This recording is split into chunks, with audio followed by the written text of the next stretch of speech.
al Señor. Gloria a Dios. Hermano, nada más una pequeña introducción, no tiene que ver con el tema, pero sí creo que es importante que por favor, hermano, nosotros estemos atentos a estos meses. Usted sabe, hermano, que estos meses son meses breves, lo hemos hablado siempre, ¿verdad? Septiembre, octubre, noviembre, diciembre, que son meses, hermano, que afectan mucho en lo espiritual, por lo que se mueve afuera en el mundo, por lo que afuera pasa, se mueven muchos asuntos espirituales. Usted sabe, hermanos, que más que todos estos 3 días, ¿verdad? 31 de octubre, 1 de noviembre y 2 de noviembre, ¿verdad? Los ambientes espirituales, hermano, se vuelven muy fuertes, ¿verdad? Algo, ¿verdad? Sabían aquellos hombres de aquel tiempo, hermano, que para esas fechas se establecieron esos días, que claramente se sabe que Halloween, por ejemplo, nosotros no celebramos Halloween. Halloween, usted sabe que es la víspera de todos los santos, hermano, por lo que pasa el 1, que es el día de santos, y el 2 de noviembre, hermanos, que es el día de los difuntos, y claramente, hermanos, son fechas que nosotros no celebramos. Dice la Biblia, hermanos, vean lo que dice la Biblia: no participéis en las obras infructuosas, o sea, que no tienen fruto, de las obras infructuosas de las tinieblas, sino más bien reprenderlas. Lo que tenemos que hacer es reprenderlas. Lo que tenemos que hacer, hermano, es no participar. Halloween, por ejemplo, ya le dije, ¿verdad? El 1 de noviembre y el 2 son días muy fuertes en la parte espiritual, que sí tenemos que cuidarnos mucho de eso. Amén, hermano. Entonces no sería yo un buen pastor, ¿verdad? Lo vimos el miércoles, ¿verdad? No sería yo un buen pastor, hermano, si no le diría a usted eso. Amén. Que son fiestas paganas que no tenemos que celebrar. Amén. Pero bueno, hermanos, eso como introducción. Quiero que hablemos un tema, hermano. Ayer en el estudio que tuvimos los varones allá en Tibás, ahí recibiendo un poquito de ese seminario de varones, hermano, fuimos a recibir para venir a bendecirlo a usted, porque se sabe que todo desciende por la cabeza, ¿verdad? Y hablando de ciertas cosas ahí, hermano, el Señor ponía en mi corazón desde hace unos días para atrás de ciertas cosas. Por ejemplo, usted sabe, hermano, que en día de reposo, ¿verdad? Según la ley de Moisés, en días de reposo Jesús hizo 7 milagros. ¿Cuáles son esos? Dice que sanó a un hombre de la mano seca, sanó a un endemoniado, hermano, liberó más bien un endemoniado, el endemoniado de Capernaum. Hizo un milagro, hermanos, con la mujer encorvada, que con nada, dice la Biblia, podía enderezarse. Hizo un milagro también con el paralítico del estanque de Betesda. Sanó, hermano, a un ciego de nacimiento. El hombre hidrópico, hermanos, que era un hombre que en partes de su cuerpo, ¿verdad?, tenía agua, mucha acumulación de agua. Y claramente, hermanos, el último milagro en un día de reposo fue la resurrección del Señor Jesús. Creo yo que lo más importante, ¿verdad? Porque si Cristo no hubiera resucitado, vana sería nuestra fe. Y hermano, cada uno de esos, me gustaría tener tiempo, hermanos, pero cada uno de esos milagros, hermano, en días de reposo, ¿verdad? Porque el Señor hizo más milagros, claramente, ¿verdad? La multiplicación, por ejemplo, ¿verdad? Pero en días de reposo, ¿verdad? Tiene que ver una con las manos, una tiene que ver con nuestros pies, una tiene que ver con nuestros ojos, otra tiene que ver, hermano, con nuestro ser, con el alma, con el espíritu y con el cuerpo, ¿verdad? Pero bueno, son milagros que el Señor hizo, señalando el día de reposo, ¿verdad? Y Él enseñaba, dice la Biblia, enseñaba, ¿verdad? Predicaba en día de reposo y hacía milagros, hermano, y eso ponía a los religiosos, los ponía furiosos, ¿verdad? Por decirlo así, ¿verdad? Recogían espigas, dice que recogían espigas en el día de reposo, ¿verdad? Y claramente, hermanos, usted sabe, hermanos, que el Señor dijo: yo soy el día del reposo, ¿verdad? Yo soy el Señor del día de reposo. Por eso, hermanos, con todo respeto, nosotros no nos reunimos aquí un día en específico, el sábado, no somos sabáticos, o el domingo, porque es el día del reposo. No, nosotros nos reunimos domingo, hermano, porque es el día que la mayoría estamos libres, lo hemos hablado siempre, ¿verdad? Pero igual nos reunimos lunes, igual igual nos reunimos miércoles, igual nos reunimos viernes, sábado, cualquier día de la semana, ¿verdad? Porque el Señor dijo, yo soy el día del reposo, ¿verdad? Él no vino a abolir la ley, Él no vino a quitar la ley, Él vino a perfeccionar la ley, Él vino a perfeccionar el día del reposo. Él vino, hermano, a perfeccionar eso. El Señor Jesús, ¿verdad? Y el verdadero reposo se cumple en Él. Él cumplió el día del reposo y en Él se cumple para que tú y yo reposemos en Él. Pero todos los días, no solo un día, ¿verdad? Entonces, hermano, eso es importante, que lo tengamos por ahí, los 7 milagros que el Señor hizo, ¿verdad? Pero el tema, hermano, que quiero que hablemos hoy, fue uno de esos milagros, que fue el número 4 que está aquí. El paralítico de Betesda, así se llama el tema. El estanque de Betesda. Y hay que bajarle la lupa, hermano, saber lo que realmente eso significa. Amén. Entonces, leamos. ¿A usted le gusta leer? ¿Le gusta la lectura? Más siente la Biblia, ¿verdad? Entonces, leamos un ratito, hermano. Vamos a leer unos versículos para que usted tenga un panorama más amplio y después vamos a irlo desmenuzando como tiene que ser. Bajarle la lupa, como hemos dicho siempre, sobre la Biblia. Vea lo que dice la Biblia en cuanto al estanque de Betesda. Dice Juan 5:1. Después de estas cosas, habría que ver qué cosas, ¿va? Pero bueno, había una fiesta de los judíos y subió Jesús a Jerusalén, al cielo. Subió Jesús a Jerusalén, ¿va? Entonces, Dios es un Dios de fiestas. Estamos hablando ahorita no hay que participar de las fiestas del mundo, pero a Dios le gustan las fiestas. Por ejemplo, habíamos hablado hace poco de las fiestas solemnes, que eran 7 fiestas solemnes. El Señor participó de 4, ¿verdad? El Señor participaba de la Pascua, la fiesta de las Pascuas, ¿verdad? De hecho, en uno de los mandamientos dice santificar o celebrar las fiestas. Entonces, no es que Dios es un Dios ahí amargado, hermano, no. Pero hay fiestas, hermano, que se celebran y hay fiestas que no se celebran. Pero bueno, dice, después de estas cosas había una fiesta de los judíos y subió Jesús. Y sabe que Jesús andaba siempre con sus discípulos, ¿verdad? Y aquí no lo vemos, pero bueno. El 2. Y hay en Jerusalén, cerca de la puerta de las ovejas, un estanque. ¿Qué es un estanque? Bueno, hermano, voy a leer nada más. Es que, por eso le digo, yo no podría leer la Biblia en un año, hermano. Porque yo en una palabra yo me quedo ahí, hermano. Me quedo. Pero leamos, solo leamos. Dice, y había ahí en Jerusalén, cerca de la puerta de las ovejas, un estanque, llamado en hebreo Betesda, el cual tenía 5 ministerios, ¿verdad? 5 pórticos. 3. Y en estos había o yacía una multitud de enfermos, de ciegos, de cojos y paralíticos, que esperaban el movimiento del agua. Y el verso 4, que no está en el original, el verso 4 dice, porque un ángel descendía de tiempo en tiempo al estanque, agitaba el agua, y el que primero descendía al estanque, después de que se moviera el agua, quedaba sano de cualquier enfermedad. Y había allí un hombre que hacía 38 años que estaba enfermo. Y cuando Jesús lo vio acostado, Jesús supo que llevaba mucho tiempo de estar así. Y le dijo, ¿quieres ser sano? Señor, le dijo él, el enfermo, no tengo quien me meta en el estanque cuando se agita el agua. Y entre tanto que yo voy, otro desciende antes que yo. Jesús le dijo, levántate, toma tu lecho y anda. Y el verso 9 dice, y al instante, en un de repente, aquel hombre fue sanado. Tomó su lecho y caminó y anduvo. Y era día de reposo aquel día. Entonces los judíos dijeron a aquel que había sido sanado y le preguntaron, ¿es día de reposo? ¿No te es lícito llevar lecho?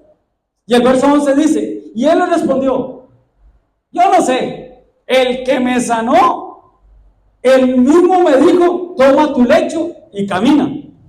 Entonces le preguntaron, ¿quién es el que te dijo, toma tu lecho y anda? Y el verso 13 dice, y el que había sido sanado no sabía quién fue, porque Jesús se había apartado de la gente que estaba en ese lugar. ¿De dónde? En el estanque de Betesda. Jesús se apartó. Después le halló Jesús en el templo y le dijo, mira, has sido sanado, no peques más, para que no te venga alguna cosa peor.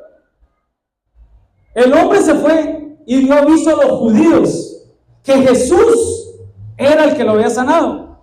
Y por esta causa los judíos perseguían a Jesús, procuraban matarle, porque hacía estas cosas en el día de reposo. Pero lo más lindo es esto.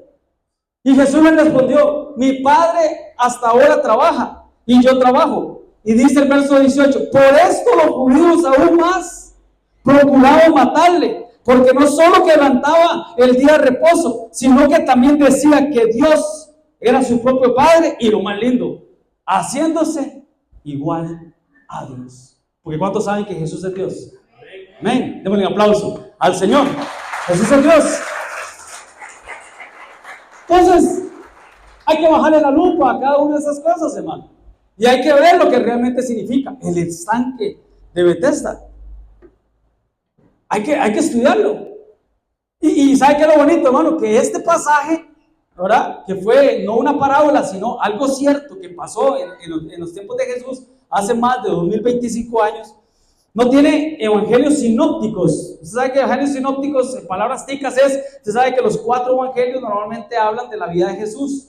Y un pasaje como esos podría estar en Juan, podría estar en Mateo, podría estar en Lucas y podría estar en el libro de Juan, Mateo, Lucas o Marcos. Pero solo está ahí. Entonces va a ser más fácil estudiarlo, porque la información que tenemos de lo que pasó solo está en Juan 5. ¿Ok? Entonces, podemos dar una interpretación un poco más rápida, ¿verdad? Entonces, vuelvo y repito, Dios es un Dios de fiestas solemnes, no de fiestas paganas. ¿No dice la Biblia que qué pasa cuando un pecador se arrepiente?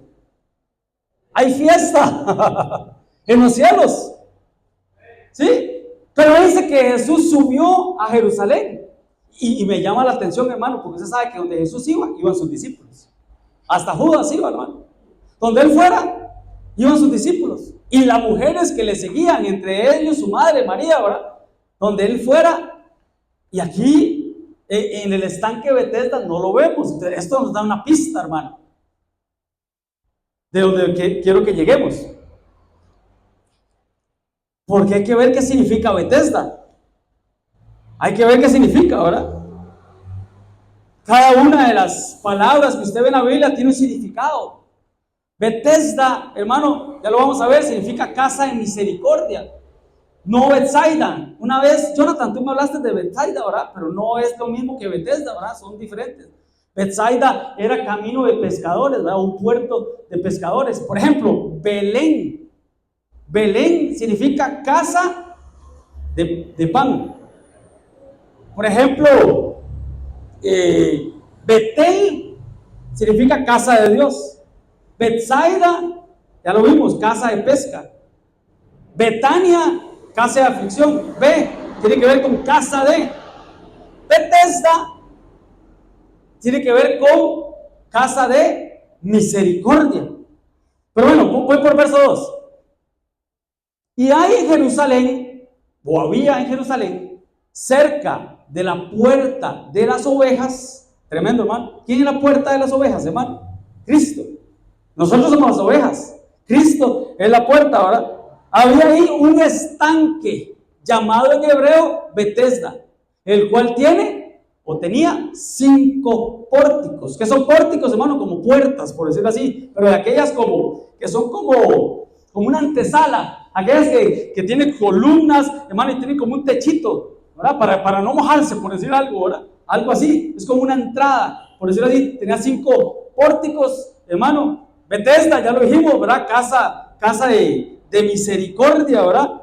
Dice que tenía esos 5 pórticos. Usted sabe que el número 5 es el número de 5 ministerios, el número de gracia, pero también tiene que ver con el Pentateuco. ¿Qué es Pentateuco? Los primeros 5 libros de la Biblia, ¿verdad? Con la Torá para ellos, ¿verdad? Pero dice la puerta de las ovejas, que es Cristo, y Jerusalén. Usted sabe que Jerusalén es el cielo, ¿verdad? Es la capital, ¿verdad? Claramente de Israel, pero Jerusalén, la celestial, habla la Biblia, ¿verdad? Entonces, habían ahí esos 5 ministerios o esas 5 gracias, ¿verdad? Pero bueno, sigamos. Ahora, aquí está el estanque Betesda y los 5 pórticos. Pero bueno, ¿qué significa Betesda? Para entrar ya en el tema. Y solo aparece en la Biblia, solo aparece una vez. Esta vez nada más aparece. Vean lo que significa Betesda. Del original, ahí está, del griego 964, ahí está, de la transliteración. Y el origen del arameo, Bet. Esta palabra Betesda, esa es como la etimología, por decirlo así, del original, y lo que significa es de origen caldeo, compuesto de esas letras, y significa casa de bondad, estanque en Jerusalén, Betesda, o sea, casa de misericordia o casa de gracia. Pero, tremendo, hermano, porque habla de un estanque. Pregunta, ¿qué es un estanque? ¿Ah? ¿Qué es un estanque? Como un estañón, pero grande, ¿verdad? Como una piscina, pero de agua estancada. Estanque, estancada. O sea, un lugar donde hay agua, pero el agua no está fluyendo. El agua está estancada. ¿Y qué pasa cuando el agua está estancada, hermano? Se pone fatal, ¿ah? Se pone mala, se pone verde. ¿Qué pasa si una piscina no le echan cloro? Se llena de hongo, ¿verdad? Se llena de musgo y empieza a oler feo, ¿verdad? Eso es un estanque. Tremendo, porque la Biblia habla del estanque de Siloé, donde mandó el Señor a sanar a aquel hombre, ¿verdad? Que le recuperó la vista, ¿verdad? Pero ¿qué es un estanque, hermano? Eso que usted me está diciendo, ¿verdad? Un estanque es un cuerpo de agua, dice el diccionario, agua dulce, estancada y generalmente pequeño, que puede transformarse o formarse de manera natural o artificial. Ya me van entendiendo, ¿verdad? ¿Por dónde vamos? ¿verdad? Es algo artificial. ¿Qué es algo artificial? ¿Qué es algo artificial? Que no es natural. Algo que lo hace el hombre. Lo natural lo hace Dios. La madre naturaleza, dirían los científicos, ¿verdad? Lo natural lo hace Dios, pero lo artificial lo hace el hombre. Por ejemplo, nosotros tenemos inteligencia natural, inteligencia de Dios, pero ahora está la inteligencia artificial, que es creada por el hombre, ¿verdad? Entonces, según el diccionario, un estanque es algo artificial, creado por manos humanas. Entonces ahí, hermanos, lo primero que tenemos que ver es que el estanque es una iglesia, ya lo vamos a ver. El estanque era una iglesia a la cual el Señor fue, y fue solo. Pero hay que ver detalles, hermano. Porque hoy, repito, agua estancada, agua que huele feo, hermano, no. Aquí tenemos que fluir, hermano.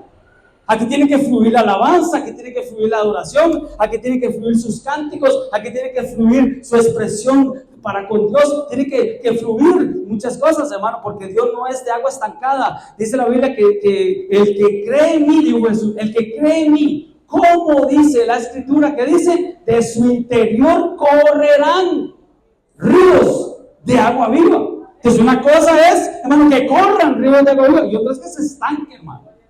Porque lo que se estanca huele feo, se daña, se atrofia. ¿Ah? Entonces, no podemos hacer de la iglesia un estanque, hermano. No podemos, hermano, meternos en esas aguas que huelen feo, putefactas. No. De nuestro ser tiene que correr ríos de agua viva. ¿verdad? Pero ahí está.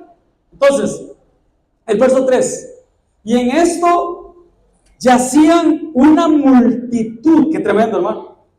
Porque el estanque es la iglesia, una iglesia, puede representar una iglesia. Ya lo vimos, casa de misericordia significa, ¿verdad? Casa de gracia. Ya lo vimos, tenía puerta a las ovejas, que es gracia, que es 5 ministerios, hermano, que es la escritura, el Pentateuco, ¿verdad?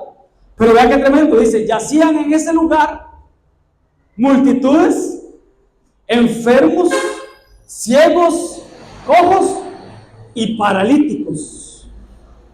4 tipos de personas, hermano, enfermas. ¿Qué estaban esperando? El movimiento del agua. El movimiento del agua. Pero, hermano, usted sabe claramente, ¿verdad? ¿Qué significa los enfermos espirituales? ¿Qué significa los ciegos? ¿Qué significa los cojos? ¿Qué significa, hermano, los paralíticos, verdad? Bueno, pues esa multitud de personas, hermano. Y Dios, sí, Dios qué lindo, Dios le preocupaba, le predicaba y le preocupaba las multitudes. Dice que él veía las multitudes como quien no tenía pastor. Pero lo hemos hablado siempre, esto no es una visión de multitudes, con todo respeto, aunque hay una iglesia que se llama así, hermano, pero esto no es una visión de multitudes, porque esto no es de cantidad, esto es de calidad. Esto, hermanos, no es de venir y llenar esto, hermano, como sea. No, es buscar la santidad, es buscar la preparación, hermano, es saber que venimos a que nuestras manchas sean lavadas, sean quitadas de nuestros vestidos. ¿Qué es un enfermo espiritual, hermano? ¿Ah? ¿Qué es un enfermo? ¿Ah? Una persona que no está en sus capacidades motrices, no está en sus capacidades normales para poder hacer alguna actividad. ¿Qué es un ciego? Hermano, espiritualmente hablando, hermanos, una persona que no tiene visión, lo vimos el domingo pasado, no sabe por dónde va. No sabe, no se visualiza en 2, 3, 5, 10 años. No tiene visión. Y donde no hay visión, el pueblo se desenfrena. Un cojo, hermanos, ¿qué es un cojo espiritual, hermano? ¿Qué es un cojo? Una persona que renquea, una persona que no camina bien. ¿Qué es un cojo espiritual? Una persona que no tiene un buen caminar. Para Dios es importante el caminar. El Señor le dijo a Abraham, camina delante de mí y sé perfecto. Está como que el Señor se paró y dijo, Abraham, camina, te voy a ver cómo caminas. Imagínense que Abraham caminara ahí cojo, hermano, renco ahí, espiritualmente hablando, ¿verdad? Y paralíticos. ¿Qué es un paralítico, hermano? Que no camina, que no camina o no se mueve. ¿Qué es un paralítico, hermano? Una persona que padece de parálisis. ¿Y qué es parálisis, hermano? Parado. Ahí. Es una persona, hermanos, que ha perdido total o parcialmente movimiento en su cuerpo. Parcial o total. Por ejemplo, una persona cuadraplégica. De aquí para abajo no se mueve. Pero hay personas que no me gusta decirle minusválidas porque no tienen menor valor. Son personas discapacitadas que no tienen que caminar. Pero bueno, estamos hablando espiritualmente, ¿verdad? Son personas, hermano, que perdieron o se les disminuyó la capacidad de poder caminar en alguna parte de su cuerpo, ¿verdad? La pérdida o disminución de funciones musculares en partes del cuerpo. En lo espiritual, paralítico es una persona que ha estado estancada en su vida espiritual, que no tiene avance, ni para adelante, ni para atrás, no camina, no hay manera de que camine. Eso significa parálisis. Por ejemplo, ¿alguien sabe lo que significa la parálisis del sueño? ¿O ha sufrido eso? De la parálisis del sueño. Eso hay que reprenderlo en el nombre de Jesús. Aunque sanamente, hermano, porque yo nunca lo he experimentado, mi esposa sí, pero dice que una persona, hermano, que experimenta eso, hermano, se paraliza durante el sueño y tiene visitaciones demoníacas, hermano, y la persona no puede moverse, no puede hablar, no puede gritar. Es una parálisis del sueño, ¿verdad? Pero bueno, eso entre paréntesis. Pero en lo espiritual, hermano, ¿cómo hay personas paralíticas? que no caminan, no solo cojean, porque aquel por lo menos cojeaba, caminaba, cojeaba, pero hay personas que no, ¿verdad? Tienen un buen caminar, y hay personas, hermano, que por más que quieran, no avanzan en lo espiritual, siguen siendo las mismas. Y lo hemos hablado siempre, hermano, estar en la iglesia 6 meses, 1 año, 2 años, 5 años, 10 años, hermano, no podemos seguir siendo los mismos. Como decía aquella canción, donde Cristo pasa, algo pasa. Donde Cristo pasa, algo tiene que pasar. Pero hermanos, llegamos a un momento en nuestra vida espiritual donde el Señor dice, una cosa tengo contra ti, que has dejado tu primer amor. Ya no oras como al principio, ya no me buscas como al principio, ya no clamas como al principio, ya no lees la Biblia como al principio. Sufriste una parálisis espiritual. Y hoy en el nombre de Jesús vamos a quitar eso en el nombre de Jesús. Hoy lo vamos a ministrar. Tenemos que quitar eso en el nombre poderoso de Jesús, hermano, porque no podemos ser inamovibles, hermano, ante la presencia de Dios. Sea total o sea parcial, ¿verdad? Temporalmente o permanentemente, ¿verdad? En una persona que afecta su caminar, que no puede levantarse, que no puede realizar actividades normales. Pero en lo espiritual es una persona que no puede levantar las manos, que no puede danzar. Una persona que hacemos un llamado al altar y no hay manera de que pase, hermano. ¿Por qué? Porque te está sufriendo de una parálisis espiritual. Está siendo esclavo de su propio cuerpo. Y eso hay que romperlo en el nombre de Jesús, porque es ausente de fe. Entonces ahí estaban, hermano, enfermos, ciegos, cojos y paralíticos. Y era una iglesia. Ya lo vamos a ver, era una iglesia. Entonces, hermano, sabemos que la iglesia es un hospital. Jesús lo dijo. Los sanos no tienen necesidad de médico, sino los enfermos. Entonces entendemos que la iglesia es un hospital.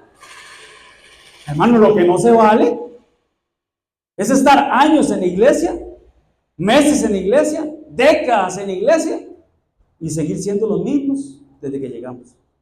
Eso no. Y justificarnos, ¿verdad? Estoy hablando en general en todas las iglesias, y justificar y decir, sí, es que es un hospital, pastor. Y yo voy a seguir siendo el mismo porque al final yo soy un enfermo que necesito de un doctor que es el Señor. No está bien, no está normal. Lo hemos dicho siempre, si eso es un hospital, y ahora no somos enfermos. Ahora algunos son doctores, algunos son pediatras, algunos son, ¿cómo llaman los que ven a los ancianos? Los doctores que ven a los ancianos. Están los pediatras que ven a los niños. Y los que ven a los ancianos, geriatras. Geriatras, algunos son psicólogos, algunos son enfermeras, algunos son crurologistas, ¿sí? El que trae hermanos de afuera, el que trae hermanos a la iglesia es un crurologista, es un paramédico, que es el que viene trayendo enfermos a la iglesia, y está bien, gloria a Dios.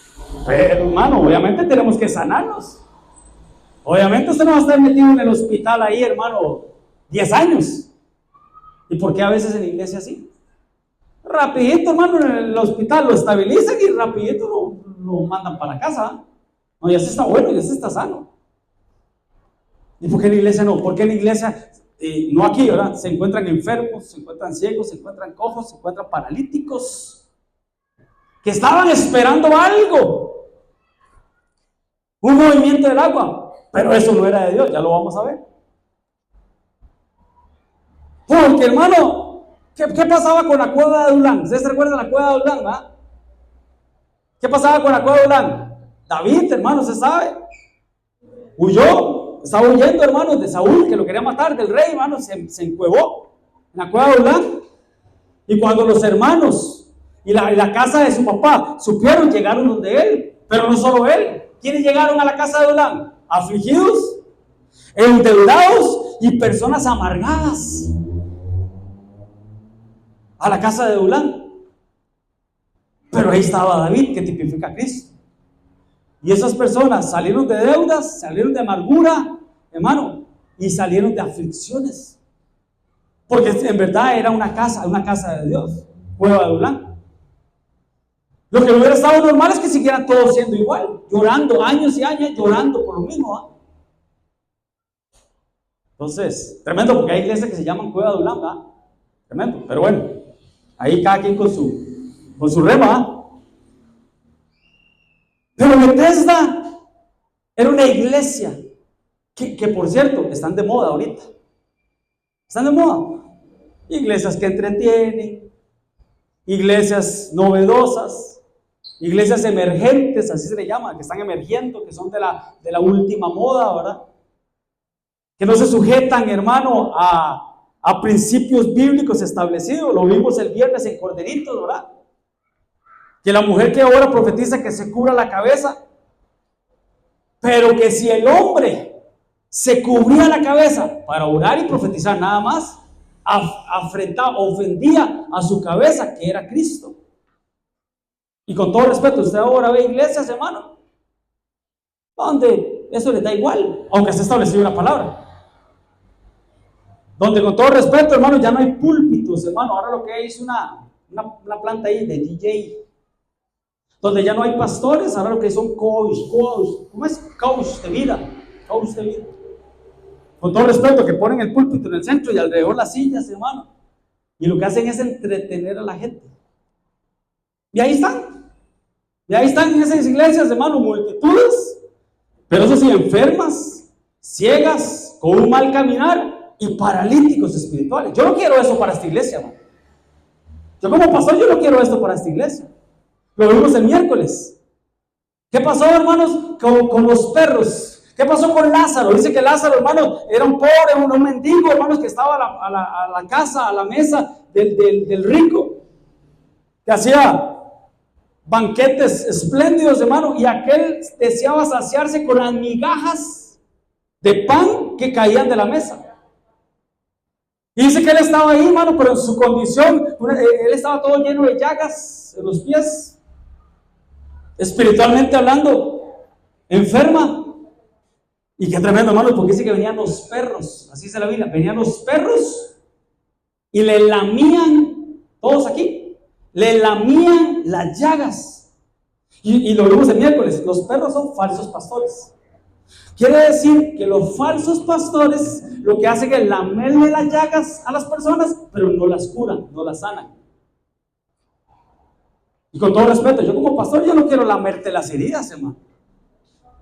Yo no quiero, hermano, estar ahí, hermanita, que me la bendiga, pobrecita, hermano. No, con autoridad, con vara y con callado, corrigiendo si hay que corregir, pero que en tu vida se dé un cambio. Que en tu vida se dé un cambio. Despiértate, tú que duermes, que se dé un cambio, hermano, en nuestra vida. No, pobrecito el hermano, pobrecita la hermana, y mezclando los sentimientos, hermano. No. Enfermos, hay que sanarlos. Ciegos, tienen que recuperar la vista. Cojos, hermano, tienen que caminar bien. Paralíticos, hermano, tenemos que movernos. Dame un aplauso al Señor.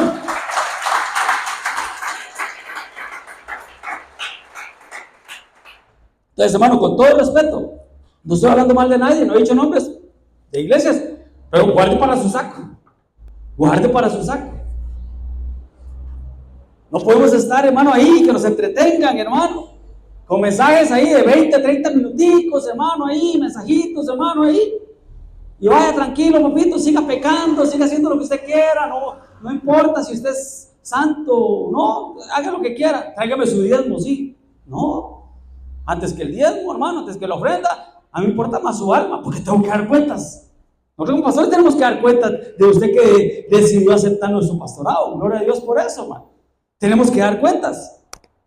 Entonces no podemos andar, hermano, lamiéndole las heridas, las llagas a las personas.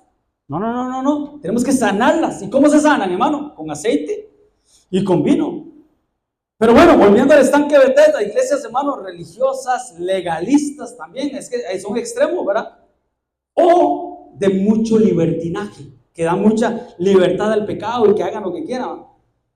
Muchas iglesias, hermano, emocionalistas, que lo que hacen, hermano, es emocionar a la gente. Yo la hago con que usted se emocione. ¿Qué hago yo con que usted se emocione hoy, hermano? Al miércoles se le quitó la emoción. Ya el miércoles no quiere nada otra vez, hermano. No. Yo lo que quiero es que usted tenga una vida, hermano, un estilo de vida. El Señor anda buscando adoradores que le adoren en espíritu y en verdad. Pero la oración no es solo aquí, afuera. Es un estilo de vida. Amén, hermano. Entonces, hermano, son personas, hermano, iglesias, hermano, que le enseñan a la gente a ver más lo terrenal, aferrarse a lo terrenal y dejar de ver lo celestial, dejar de ver lo celeste, ¿verdad? Pero bueno, donde quiero llegar es a esto. Porque el verso 4, hermanos, lástima el tiempo, porque ya sí estoy contra el tiempo, pero el verso 4 no está en el original. Si usted le baja la lupa, hermanos, no está. Y algunas versiones, la Reina Valera dice porque un ángel, pero otras versiones dicen un ángel del Señor, y eso no está en el original. Dice, descendía de tiempo en tiempo al estanque, agitaba el agua. Y el primero que descendía al estanque después del movimiento del agua quedaba sano de cualquier enfermedad que tuviese, pero no era un ángel del Señor. Es un error de traducción. Que el que lo tradujo para darse a entender agregó eso. Pero eso no es así. Y de ser un ángel, hermano, era un ángel caído. Por ejemplo, para darme a entender, Nimrod, ¿qué significaba Nimrod? Fuerte cazador de parte de Jehová. Pero usted ve la vida de Nimrod y no era así. Era un cazador, pero de almas. Era un cazador de parte del diablo. Otro ejemplo, Génesis 6, lo vimos en Corderitos el viernes, Génesis 6. Por causa de los ángeles. ¿Cuáles ángeles? Los ángeles caídos. Los giborines caídos. Ángeles caídos que vieron a las hijas de los hombres y de ahí nacieron los gigantes. Por eso Dios envió un diluvio. Entonces, aunque la Biblia diga hijos de Dios, el original no dice hijos de Dios. Tal vez sí hijos de Dios, pero caídos. Entonces, este era un ángel, pero un ángel caído. Que descendía, dice, descendía de tiempo en tiempo. O sea, no era frecuente, de vez en cuando. Ahí, cada cierto tiempo, cuando le daban la gana, por decirlo así, ¿verdad? Se mandaba solo. ¿Y qué hacía, hermanos? Agitaba el agua, movía el agua. Pero si usted va al original, ese agitar es de una manera fuerte o de una manera agresiva. Porque es lo que dice, agitaba. Ahí está el del Strong, por tiempo, a fin, incierta, remover o agitar. Agitar, alborotaba el agua. Conmover, conturbar, ¿no? Inquietar, perturbar. Vean qué palabras más fuertes. Perturbar, recoger, sobrecoger, turbar. Eso es lo que hacía, hermano. O sea, no traía paz. Y en paz se edifica, en guerra no. No traía paz. Eso es lo que hacía ese ángel caído, ¿verdad? Y qué tremendo, porque dice que el primero que descendía, hermanos, pero Dios no hace excepción de personas, hermano. Como que un culto voy a sanar solo a uno, nada más. No. Un culto de sanidad, hermanos, pasan todos y todos vamos sanos. Aquí llueve, todos nos mojamos. Un ejemplo, en Pentecostés dice que todos fueron llenos del Espíritu Santo. Todos. Es como que uno ahí, hermanos. Bueno, más atrás. Bueno, ahí usted me sigue, usted lo leyó. Movía el agua. Pero ya lo vimos, hermano, no es de venir y mover el agua. No, es de que el agua corra, que el agua fluya. Como ríos de agua viva. El domingo pasado hablamos recuperando el Edén. Y el Edén tenía 4 ríos. 4 ríos, hermano, que regaban la tierra. Entonces no es lo mismo que el agua fluya, que el agua corra. Es mover el agua, que el agua fluya o corra, hermano. Entonces dice que quedaba sano. También lo vimos en Corderito, ¿va? Una cosa es sanidad y otra cosa es sanación. La Biblia habla de sanidad, no habla de sanación. Es la tradición, ¿verdad? La que habla de sanación. Pero la Biblia habla de sanidad, porque la sanidad es completa. Cuando Dios hace la sanidad, hace la obra, la hace completa. Sanación es la acción de sanar, ¿verdad? Cuando una persona va al hospital y la operan y empieza a recuperarse, ¿verdad? Pero cuando Dios sana por completo, hermano. Entonces es sanidad, no sanación. Pero qué tremendo, hermano. Porque era un ángel caído. lo hablamos también estos días, ¿verdad? Cuando hablamos de los seres de luz, que a Luzbel, cuando cayó Luzbel, lucero de la mañana, le quitaron la luz, pero no le quitaron cierto poder. ¿O no le dijo a Jesús, todo esto te daré, todos los reinos de la tierra te daré, si postrado me adorares? Quiere decir que alguna potestad tiene todavía, siendo príncipe de este mundo, que Dios lo reprenda, principado de la potestad del aire. Algún poder tenía, algún poder tiene. ¿O no ha escuchado usted, hermano, de personas que hacen pactos con el diablo y que tienen fama, fortuna, faldas, las 3 Fs? Eso es cierto, hermano. No son chismes o rumores ahí de la farándula, hermano, de las páginas rosas. No. Eso no son teorías de conspiración. Eso es cierto, hermano. De personas que están empezando en el ambiente artístico, sea en Hollywood, o sea, hermano, en discográficas que graban, ¿verdad? Discos, hermano, que los incitan a hacer pactos con el diablo. Y hacen pactos con el diablo y el diablo los bendice. Lo que quiera te doy, por eso sí, dame tu alma. Como le dijo el rey de Sodoma a Abraham, ¿verdad? Déjate para ti los bienes, pero dame a mí las almas. Déjate la plata, déjate las riquezas, Abraham, pero sí, las almas son mías, tu alma y la de tus hijos. Que el Señor te reprenda, le dijo Abraham, ¿verdad? Porque ni una correa del zapato, ¿verdad? Entonces era un ángel caído, definitivamente era un ángel caído. Pero vean que tremendo, hermanos, ya por tiempo, y había allí un hombre que hacía 38 años que estaba enfermo. Hermano, 38 años en la iglesia y nunca sanó. 38 años en la iglesia y paralítico todavía. 38 años en la iglesia, hermanos, y siempre con sus mismas inmundicias. Yo no quiero ser pastor así, hermano. Claro, hay que bajarle la lupa, ¿verdad? 38. ¿Por qué 38? ¿Por qué no 28? ¿Por qué no 10? ¿Por qué no 18? ¿Por qué 38? Estaba a punto, hermanos, un año más y llegaba el 39. Y el 39 es 13 más 13 más 13, ¿cuánto es? 39. ¿Y el 13 qué es? ¿Número de qué? Rebeldía. 3 veces rebelde. Estuvo a punto, hermano, de caer en una apostasía irreversible, en iniquidad, en una blasfemia, que es el pecado que no tiene perdón. Un año le faltaba, hermano, de caer en una rebeldía irreversible. ¿Por qué? Por un acomodamiento espiritual. Porque eso es lo que tenía, un acomodamiento espiritual. 38 años en la iglesia, hermano. Y siempre la misma persona. Contestas para adentro. ¿Cuántos años tiene usted en la iglesia? ¿Cuántos años tiene usted aquí en la iglesia? ¿O de conocer al Señor? Este siempre estuvo enfermo. ¿Y sabe qué es lo más tremendo, hermano? Que no tenía familia, no tenía amigos, no tenía hermanos, no tenía vecinos. ¿Usted se recuerda? Porque dice que cada vez que se agitaba el agua, alguien tenía que bajarlo, ¿verdad? Lo leímos. Y no había amigos, no tenía amigos. No tenía quien ayudara. Es como aquella mujer de las vasijas, ¿se recuerda? Que el Señor la bendijo con las vasijas. ¿Qué le dijo? Ve a donde tus vecinos y pide vasijas prestadas. Muchas, no pocas. ¿Qué hubiera pasado si esa mujer no hubiera tenido buena relación con los vecinos, hermano?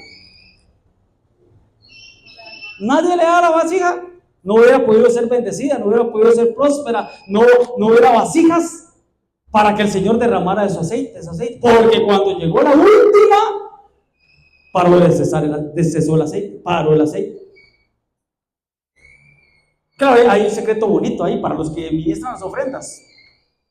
Para los que ministran las ofrendas, hay algo bonito ahí, porque dice, cuando empiecen a llenarse las vasijas, apártame la primera, apártame una, apártame la primera es mía. ¿Qué es lo primero, hermanos? Ahí está, para los que ministran, los diezmos y las ofrendas. Entonces, hermano, 38 años, hermano, enfermo, Dentro de la iglesia, qué lindo, pero sin ningún cambio. Entonces, hermano, ahí estaba solito, sin amigos, sin familiares, sin hermanos, no saludaba a nadie, nadie lo saludaba. No, pastor, cada quien con lo suyo. ¿Cómo es? Dios en mi casa, ¿cómo es? Dios en nuestra casa y Dios en la de todos. 38 años, hermano. Como Caín, ¿va? ¿Usted se acuerda cuando a Caín le preguntaron por Abel? ¿Qué dijo él? ¿Acaso soy yo guardián de mi hermano? Entonces, aquí es importante la relación entre hermanos, ¿va? Pero ahí estaba, hermano. ¿Sabe qué me recordó? A la mujer encorvada, que otro milagro que el Señor hizo en reposo. La mujer encorvada. ¿Cuántos años tenía la mujer encorvada? Porque era un espíritu, dice, un espíritu de enfermedad. No era una enfermedad física, era un espíritu que la tenía atormentada, que con nada podía enderezarse. Y el Señor la vio, la mujer encorvada. ¿Cuántos años? ¿Quién se recuerda? 18 años. Igual, 18. ¿Qué significa 18? Iniquidad, rebelión, iniquidad. Y es 6 más 6 más 6. 3 veces 6. Y el número 6 es el número de hombre, el número de imperfección. 10, iniquidad, hermano. Viendo, hermano, solo lo terrenal, hermano. Viendo solo los zapatos de los hermanos. Viendo solo los defectos. Viendo solo el caminar. Pero bueno, 38 años ahí, hermano. Y cuando el Señor lo vio, fue movido misericordia, porque le dijo, ¿cuánto lleva? ¿Cuánto tiempo? Ahí acostado. Y vio y entendió el Señor que llevaba mucho tiempo. Y le dijo, ¿quiere ser sano? ¿Qué le hubiera hecho usted, hermano? Si el Señor hubiera venido y le dice a usted, ¿usted quiere ser sano? ¿Qué le hubiera hecho usted? Sí, ¿verdad? Obvio. 38 años en un lecho, en una cama, hermano. Ahí, postrado, paralítico. La respuesta era sí. ¿Y qué hizo, hermanos, el Señor? ¿Usted cree que el Señor esperó a que se agitara el agua para meterlo? No. Porque ese movimiento del agua, ya lo vimos, no era de Dios. Ya mucho tiempo ahí, dentro de la iglesia, hermano. Nadie lo sanó. Nadie oró por él. Vuelvo y repito, yo no quiero ser un pastor así. Yo quiero tener aceite, quiero tener vino. Quiero tener bares, quiero tener callado, hermano. Así que si algún día, hermano, nos sentamos a hablar, hermano, acépteme. ¿Sabe que siempre vamos a hacer con amor, verdad? Con vara y con callado, ¿verdad? La vara es la autoridad y el callado es el colchón de amor, ¿verdad? Siempre con un corazón de pastor, hermano. Pero como Salomón va pidiendo sabiduría, hermano. ¿Para qué Salomón pidió sabiduría, hermanos? Para guiar al pueblo, para dirigir al pueblo, hermano. Y yo no quiero, hermanos, que pasen los años, que pase el tiempo y que usted no cambie, que usted no se sane. Señor, le respondió el enfermo, no tengo quien me meta en el estanque, no tengo amigos, no tengo hermanos, no tengo familiares, no tengo nadie. Cuando se agita el agua, entre tanto que yo voy, otro desciende antes que yo. Claro, eso no fue lo que le preguntó el Señor, ¿verdad? Pero vuelvo y repito, el Señor no lo metió a esas aguas porque no eran de Dios. ¿Qué le dijo? Levántate, toma tu lecho y camina. ¿Pero por qué le dijo que tomara el lecho? Usted sabe lo que es levantarse. Usted sabe lo que es, hermano, caminar. ¿Pero por qué le dijo que tomara el lecho? Porque ¿qué era un lecho, hermano? Una cama de esas, un petate, una cama ahí. Todo respeto, ¿verdad? Como duermen los indigentes, ¿verdad? Que Dios los tenga misericordia de ellos, ¿verdad? Un cartoncito ahí, ¿verdad? Algo así. Pero ¿por qué el Señor le dijo, toma tu lecho? Yo lo veía estos días, yo decía, qué tremendo.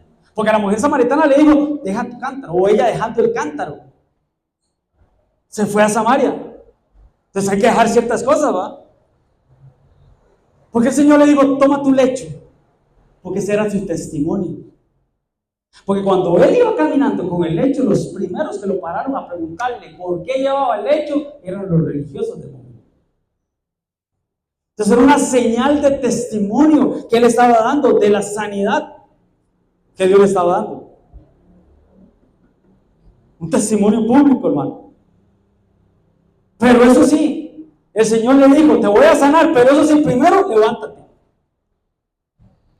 El Señor no llegó y lo levantó. El Señor le dijo, levántate. Como dijo mi hermana ahora, levántate o despiértate, tú que duermes. Y te alumbrará Cristo. Entonces tuvo que hacer un esfuerzo también. Tomó el lecho, se lo puso al hombro y empezó a caminar. Era el testimonio del lecho, pero también era una señal para que él no olvidara de dónde el Señor lo había sacado. ¿De dónde el Señor lo había sacado? Él le pasó como Pablo. 3 veces he orado para que me quiten este aguijón de la carne, ¿verdad?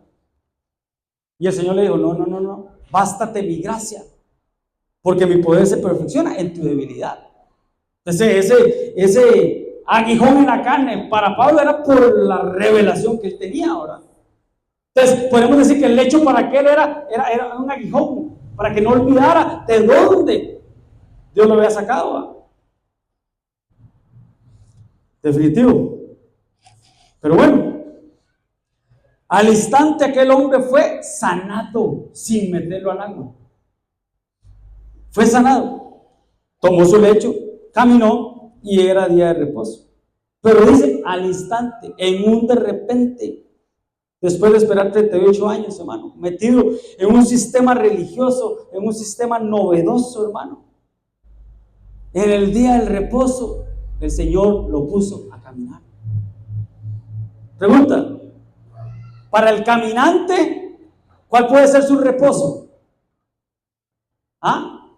Para el que camina, ¿cuál puede ser el reposo? Descansar, parar de caminar, ¿va? Pero aquel que estuvo 38 años sin caminar, ¿cuál iba a ser su reposo? Caminar. Eso los religiosos no lo entienden, hermano. Eso no lo entienden. El reposo de aquel era caminar, ya por el tiempo. Entonces los judíos dijeron a aquel que había sido sanado, es día de reposo, no te es lícito llevar tu lecho.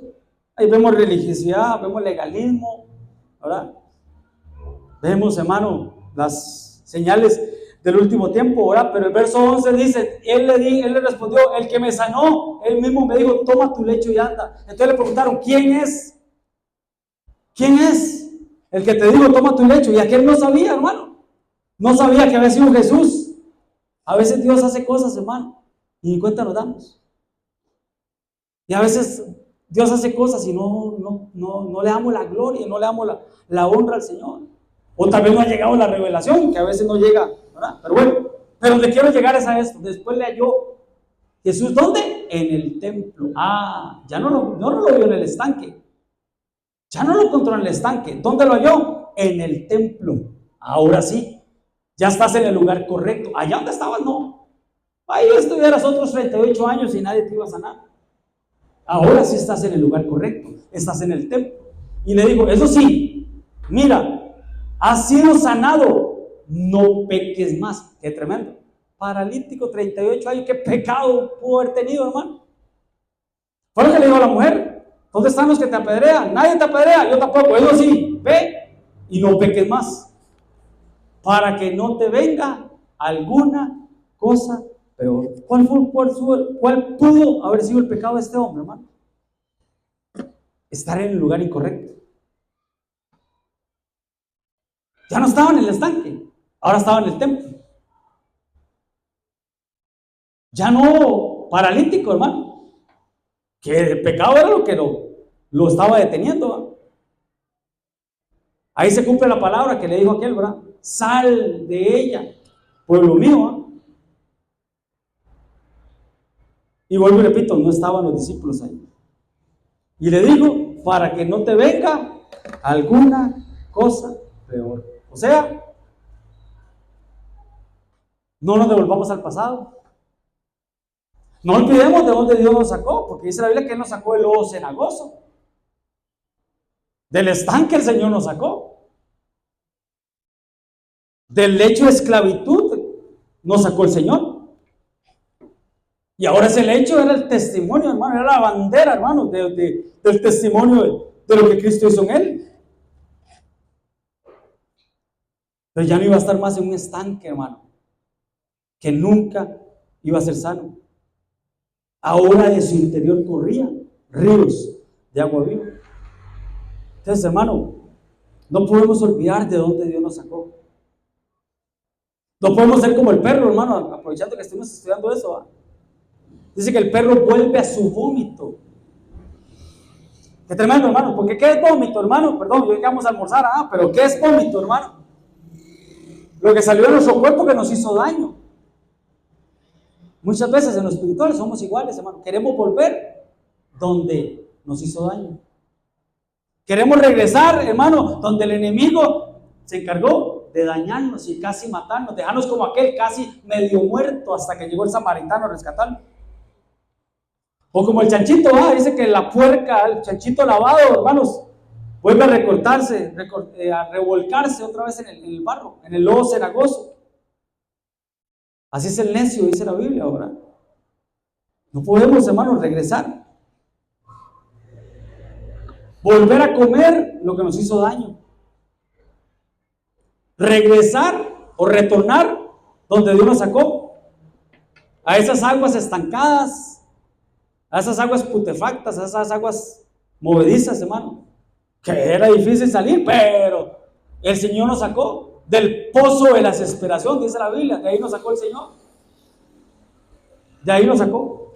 Y puso nuestros pies, ¿dónde, hermanos? Sobre la peña, sobre la roca que es Cristo, hermano. Y Él enderezó nuestros pasos. Amén. Entonces, para respetar el tiempo, porque si quiero que ministremos esta palabra, mientras me ayuda ahí Machita con un instrumental. El Señor le dijo: toma tu lecho, pero eso sí, levántate primero. Jesús le dijo: levántate, toma tu lecho y camina. Vámonos de pie. Quiero respetar el tiempo.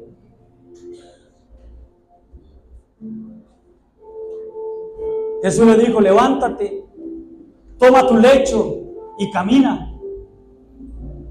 Hermano, levantarse, todos aquí, estamos en un momento muy especial. Ese es un momento muy sublime, hermano. Levantarse, fe y obediencia a la palabra de Dios. Tomar el lecho, dejar atrás el pasado y testificar de la sanidad completa que Dios ha hecho en nuestro espíritu. Andar, vivir una vida espiritual, pero con movimiento. Amén, hermano.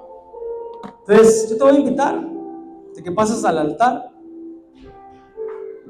Si alguno ha sentido que se ha estancado su vida, si alguno siente que no tiene un buen caminar delante del Señor, si alguno siente que espiritualmente está enfermo,